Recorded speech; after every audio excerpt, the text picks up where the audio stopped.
En la década de 1960, México fue sacudido por una serie de crímenes atroces que dejaron una marca imborrable en la historia criminal del país. Lo que parecía ser una red de burdeles comunes escondía una realidad espeluznante: secuestros, explotación y asesinatos. Detrás de estos actos se encontraban 4 hermanas que, lejos de cualquier rastro de compasión, dirigían con mano de hierro un negocio basado en la miseria humana. Eran conocidas como las Poquianchis. Delfina, María de Jesús, Carmen y María Luisa González Valenzuela se convirtieron en las protagonistas de una de las historias más aterradoras de la criminología mexicana. Durante años, operaron con total impunidad, dejando tras de sí un rastro de sufrimiento y muerte. Hoy, en el culto al relato, desentrañaremos cada detalle de su macabro legado: cómo lograron mantenerse en la sombra por tanto tiempo, cuántas vidas cobraron en su insaciable ambición. Acompáñanos en este viaje a lo más oscuro de la historia mexicana.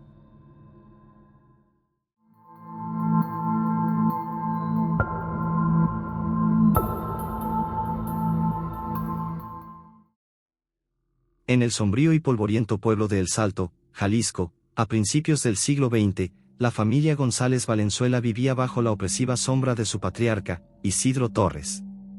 Un hombre de carácter severo, con un control absoluto sobre su hogar. Sus hijas, Delfina, María de Jesús, Carmen y María Luisa, crecieron en un ambiente donde el miedo era parte de la rutina. Desde pequeñas, aprendieron que la obediencia se imponía con castigos duros y que los errores no se perdonaban.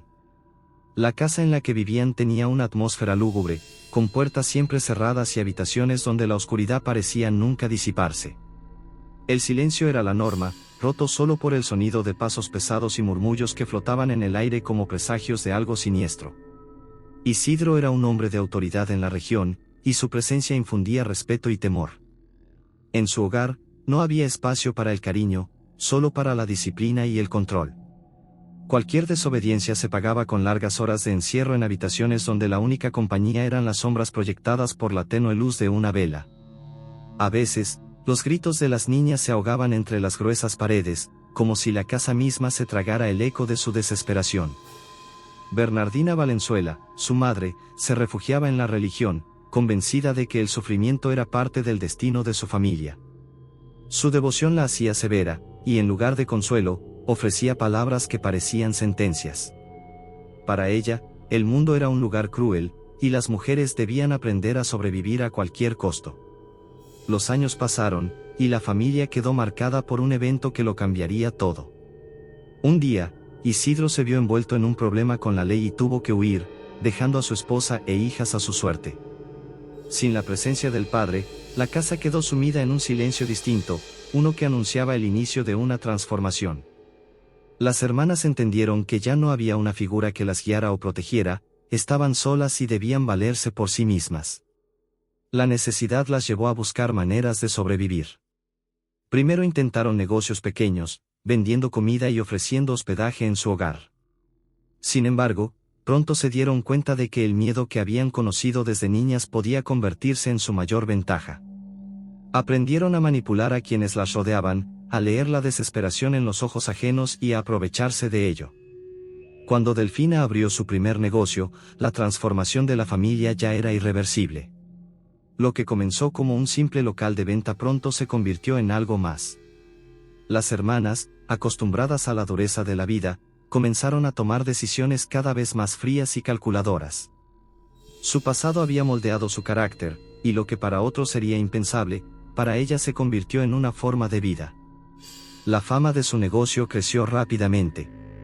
En un mundo donde la supervivencia dependía de la astucia, ellas sabían cómo jugar sus cartas. Poco a poco, su red de influencia se extendió, y su nombre comenzó a ser mencionado con respeto y temor.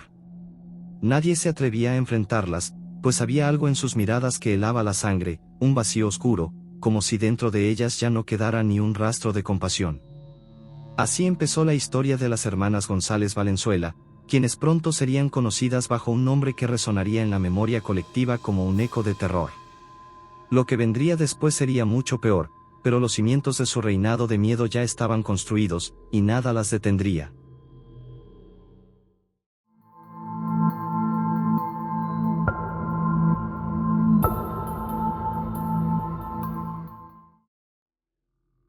Las sombras de la noche cubrían los burdeles que se alzaban en lo más profundo de Guanajuato, Jalisco y Querétaro.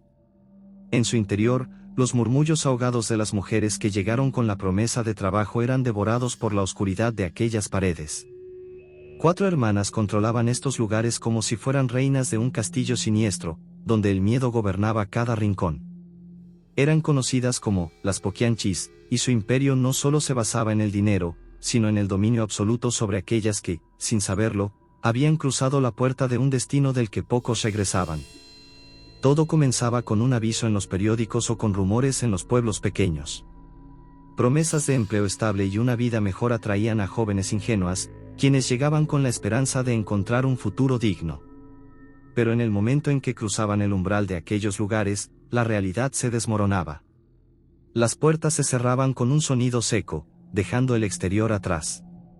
Lo que había al otro lado era un mundo diferente, uno en el que el tiempo se volvía difuso y la esperanza se extinguía lentamente.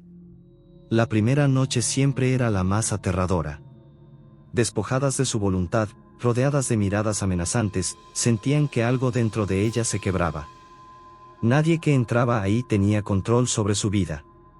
El aire estaba impregnado de un olor rancio, mezcla de encierro, desesperación y algo más, algo que parecía aferrarse a las paredes, como si los lamentos de quienes pasaron por ahí nunca hubieran desaparecido del todo. Las hermanas tenían sus reglas, y quebrantarlas significaba enfrentar consecuencias que nadie se atrevía a nombrar. Aquellas que intentaban resistirse sentían la presión de miradas frías, de manos que las guiaban con una fuerza que no aceptaba negativas. Afuera, el mundo seguía su curso sin sospechar que en aquellos lugares la desesperación era la única constante. El paso de los días se volvía borroso. Algunas comenzaban a perder la noción del tiempo, sus mentes atrapadas en un estado de letargo, donde las noches parecían eternas y los días solo un intervalo sin sentido. Algunas llegaban a olvidar de dónde venían, como si sus vidas anteriores fueran un sueño lejano, algo que se desvanecía en la bruma de su nueva realidad.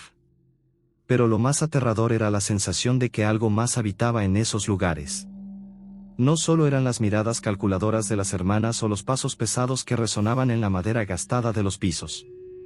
En los rincones oscuros, en los pasillos en penumbra, parecía haber algo más, una presencia que acechaba a quienes se encontraban ahí.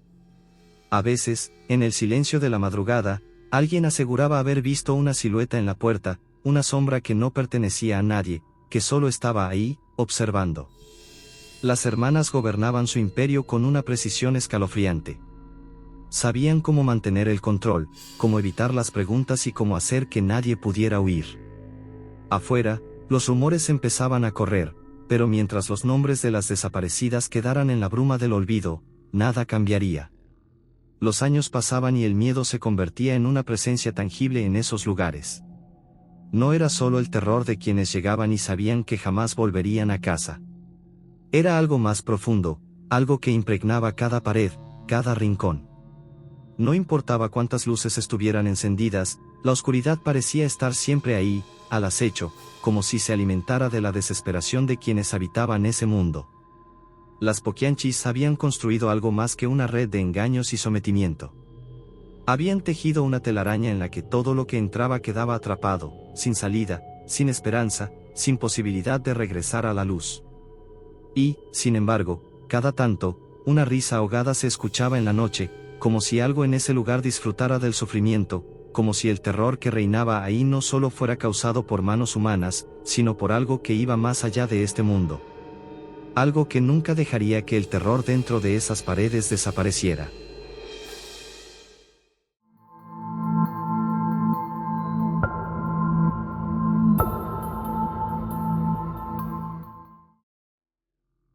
En ciertos establecimientos, las paredes parecían absorber los ecos de los lamentos, y el suelo ocultaba lo que nunca debía ser descubierto. Allí, quienes cruzaban la puerta con la esperanza de un nuevo comienzo pronto se daban cuenta de que no había salida. Las jóvenes que llegaban atraídas por promesas de trabajo jamás imaginaron la pesadilla que las esperaba. Apenas ponían un pie en el interior, cualquier esperanza se desvanecía. Los pasillos, silenciosos y pesados, escondían presencias invisibles que parecían observar cada movimiento. Los días se volvían eternos, sumidos en un ambiente donde la tensión se respiraba y cada sonido fuera de lugar hacía que la piel se estremeciera. Pero el verdadero terror no estaba en el ambiente opresivo, sino en lo que sucedía puertas adentro. El hambre, la fatiga y el miedo se convirtieron en parte de su existencia. Quienes no podían seguir el ritmo que se les exigía enfrentaban un destino aún más sombrío. Algunas simplemente desaparecían de un día para otro, y aunque las demás preguntaban, jamás obtenían respuesta. Se decía que las conducían a una habitación al fondo del establecimiento, donde el aire era denso y el eco de sus propios pasos presagiaba el final. Nadie que entraba ahí volvía a ser visto. Los rumores entre quienes aún quedaban atrapadas hablaban de túneles ocultos, de puertas que se cerraban para siempre y de sombras que se deslizaban por los rincones sin hacer ruido. Algunas contaban que, en las madrugadas, cuando todo quedaba en un inquietante silencio, se escuchaban llantos sofocados y golpes secos, como si algo estuviera siendo arrastrado a la fuerza. Las historias de quienes habían intentado escapar eran aún peores, pocas lograban cruzar los límites del lugar, y las que eran descubiertas corrían una suerte aún más cruel. Los alrededores de los establecimientos guardaban su propio secreto macabro. La tierra, húmeda y pesada, parecía contener algo más que raíces y piedras. Quienes trabajaban cerca contaban haber oído murmullos saliendo desde el suelo, como si algo atrapado en las profundidades intentara clamar por ayuda. Pero nadie se atrevía a excavar. Nadie quería descubrir lo que realmente yacía allí abajo. Los secretos no permanecen enterrados para siempre. Fue el escape de una de sus víctimas lo que desató la caída de aquel imperio de terror. Cuando las autoridades llegaron, se encontraron con un escenario que nadie estaba preparado para enfrentar. En aquellas propiedades, la tierra misma parecía haber absorbido los horrores cometidos allí. Las excavaciones revelaron restos que llevaban años ocultos bajo la superficie, vestigios de un pasado del que nadie quería hablar. Los oficiales que participaron en las investigaciones evitaron dar declaraciones completas. Algunos renunciaron poco después. Otros aseguraban que, durante las noches, podían sentir una presencia vigilándolos, como si algo o alguien se resistiera a ser olvidado. El juicio que siguió solo confirmó lo que muchos temían: esta no era solo una historia de crimen, sino una advertencia de que el verdadero terror puede esconderse detrás de rostros aparentemente inofensivos. A pesar de sus condenas, hay quienes aseguran que los ecos de lo que ocurrió en aquellos establecimientos aún pueden escucharse. Que en ciertos lugares de Guanajuato y Jalisco, si caminas solo por la noche, puedes sentir un escalofrío inexplicable y, si prestas atención, podrías escuchar un leve murmullo proveniente de la tierra, como si alguien, desde lo más profundo, aún estuviera esperando ser encontrado.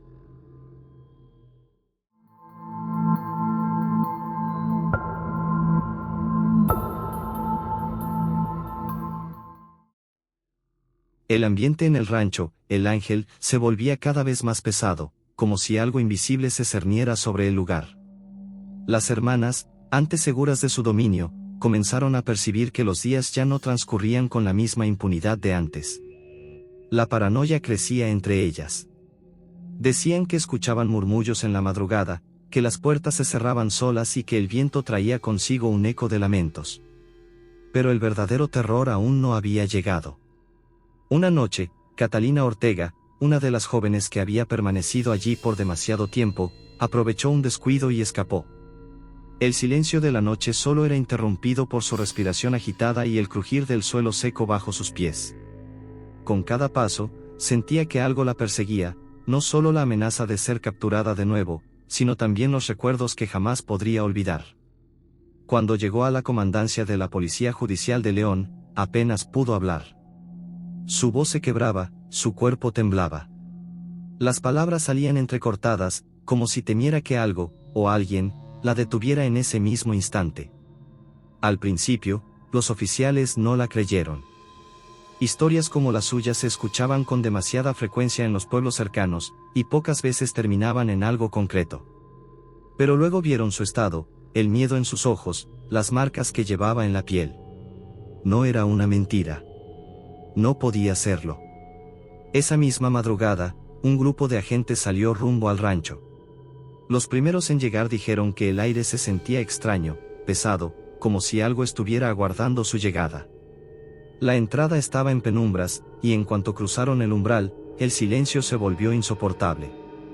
Recorrieron pasillos largos donde el eco de sus propios pasos los hacía sentirse observados.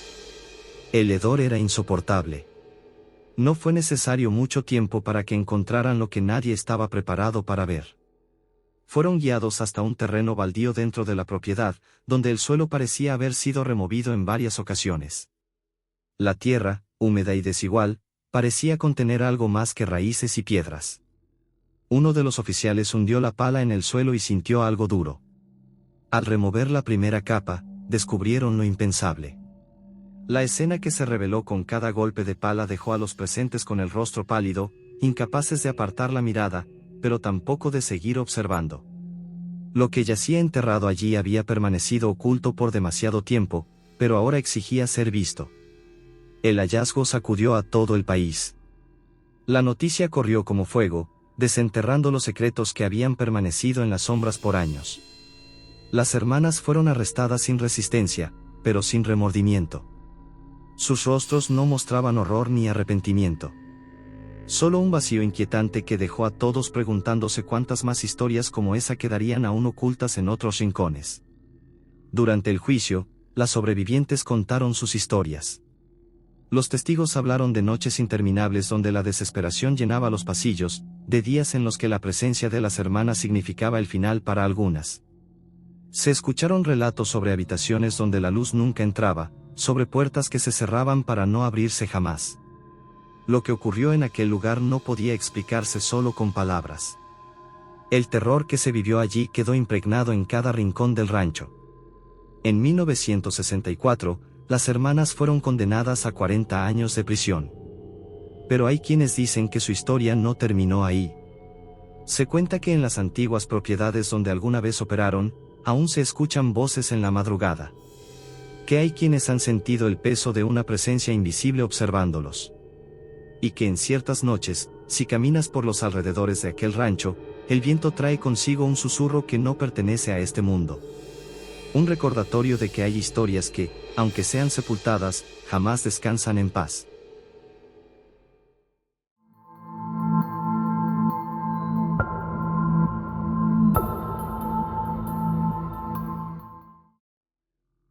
Después de su captura, las hermanas González Valenzuela quedaron encerradas, pero el horror que desataron no terminó ahí.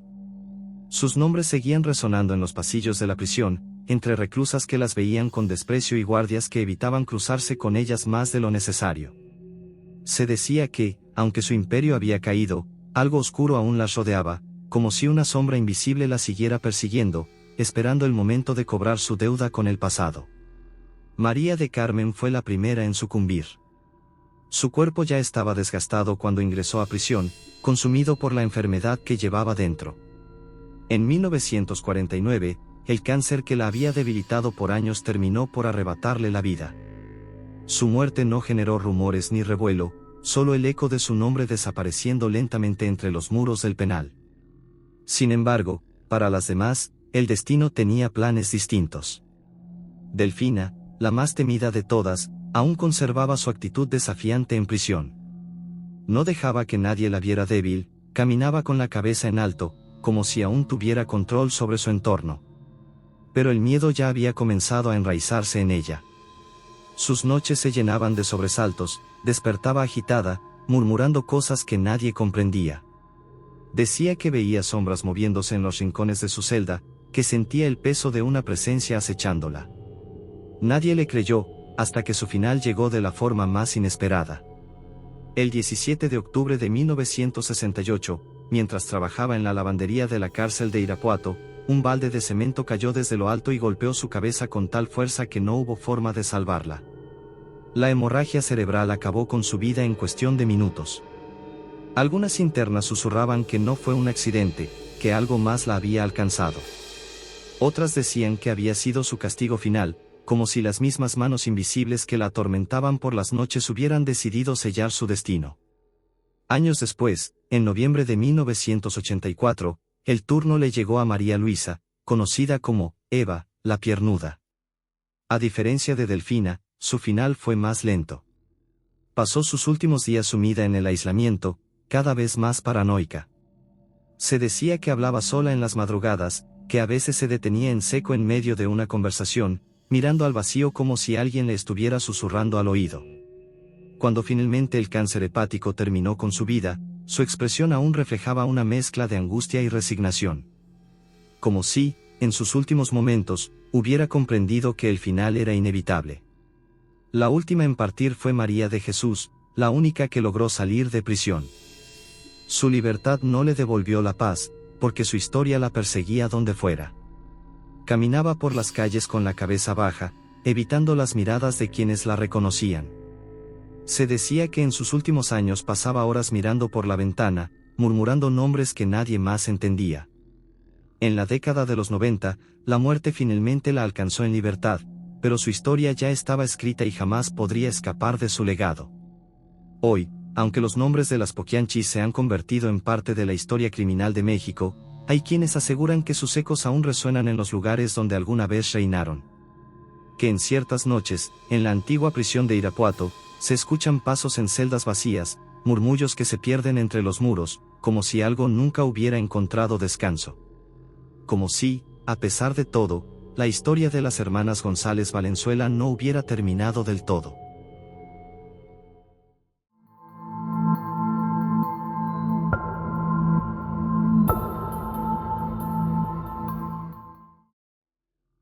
El caso de las hermanas González Valenzuela dejó una marca indeleble en la psique colectiva de México. Sus atroces crímenes no solo sacudieron a la sociedad de su tiempo, sino que también inspiraron obras que, al ser plasmadas en la cultura popular, perpetúan el eco de su terror. En 1976, el director Felipe Casals llevó a la pantalla grande la película Las Poquianchis. Desde sus primeras escenas, el filme sumerge al espectador en una atmósfera opresiva y sombría. Los paisajes áridos y desolados sirven como telón de fondo para una historia que revela, con crudeza, la maldad humana. Las hermanas, interpretadas con una frialdad escalofriante, manipulan y someten a jóvenes inocentes, atrapándolas en una red de explotación y sufrimiento. La dirección de Casals no escatima en mostrar la brutal realidad de los hechos, haciendo que cada escena se sienta como una herida abierta en la conciencia del espectador. La película no solo narra eventos, sino que hace que uno se sienta atrapado en ese mundo de desesperación, donde la esperanza es un lujo inexistente. Un año después, en 1977, el escritor Jorge Ibargüengoitia publicó la novela Las Muertas. Aunque aborda los mismos eventos, lo hace desde una perspectiva literaria que mezcla el humor negro con una narrativa inquietante. Ibargüengoitia, con su estilo único, logra que el lector se sumerja en una trama donde la realidad supera a la ficción. Las descripciones detalladas de los personajes y sus acciones pintan un cuadro perturbador de la naturaleza humana. A medida que se avanza en la lectura, una sensación de incomodidad se instala, como si las sombras de las hermanas Baladro, representación ficticia de las Poquianchis, se extendieran más allá de las páginas, acechando desde los rincones oscuros de la mente. La maestría de Ibargüengoitia radica en su capacidad para hacer que el lector se cuestione la línea entre la realidad y la ficción, dejando una sensación persistente de desasosiego. Estas obras no solo relatan hechos históricos, sino que también actúan como espejos oscuros que reflejan los rincones más sombríos de la sociedad y del alma humana. Al enfrentarnos a ellas, somos obligados a mirar directamente al abismo de la crueldad y la indiferencia, recordándonos que, aunque el tiempo pase, las cicatrices del pasado siguen sangrando en la memoria colectiva. El impacto cultural de Las Poquianchis trasciende generaciones, sirviendo como un recordatorio constante de los horrores que pueden surgir cuando la humanidad pierde su brújula moral. Estas representaciones artísticas nos confrontan con nuestras propias sombras, desafiándonos a no olvidar y a mantenernos vigilantes ante las injusticias que pueden gestarse en los rincones más oscuros de nuestra sociedad. La historia no se desvaneció con el paso de los años. No quedó sepultada bajo documentos ni se disolvió con la condena de sus responsables. Lo ocurrido en aquellas propiedades no fue solo una serie de crímenes, sino una advertencia silenciosa de lo que puede gestarse en la penumbra cuando la impunidad se convierte en aliada. Durante años, esos lugares fueron un umbral a lo indecible, donde el tiempo parecía no tener significado y donde el destino de muchos quedó sellado sin testigos. El peso de los actos cometidos no quedó encerrado tras los muros de una prisión. Siguió filtrándose en cada testimonio. Los nombres de quienes urdieron aquella red de sombras están grabados en la historia de México, pero no solo como un caso criminal, sino como un recordatorio de lo que el silencio y el miedo pueden permitir. No se trató únicamente de individuos que operaban en la clandestinidad, sino de una sociedad que, por mucho tiempo, decidió mirar hacia otro lado. Que permitió que el horror se volviera costumbre. Que dejó que los susurros de quienes clamaban ayuda se perdieran en la indiferencia, hasta que fue demasiado tarde. Dicen que algunos de los lugares donde operaron siguen impregnados de su legado. Que en ciertos caminos polvorientos, donde alguna vez transitaron sus víctimas, el aire se siente más denso, como si algo permaneciera atrapado entre este mundo y el siguiente. Algunos habitantes aseguran que, en noches sin luna, han visto figuras solitarias caminando sin rumbo, desvaneciéndose en la neblina antes de que alguien pueda alcanzarlas. Otros juran que, si se escucha con atención en la madrugada, en los terrenos donde alguna vez se erigieron sus dominios, aún se pueden oír murmullos emergiendo de la tierra, como si quienes nunca encontraron justicia siguieran esperando que alguien los recuerde. Lo ocurrido es una advertencia de lo que sucede cuando el miedo silencia la justicia, cuando la indiferencia se convierte en cómplice y cuando los monstruos caminan entre la gente con rostros amables y voces suaves. Es un recordatorio de que la oscuridad no desaparece por sí sola. Permanece latente, acechando, esperando el momento en que el olvido le abra de nuevo la puerta. Gracias por acompañarnos en este recorrido por uno de los episodios más inquietantes de la historia criminal de México. Estas historias no solo habitan en los registros del pasado, sino que siguen resonando en cada rincón donde el silencio se hace más denso, donde la memoria de lo ocurrido se niega a desvanecerse. Si este relato te ha parecido interesante, apoya este contenido compartiéndolo y suscribiéndote.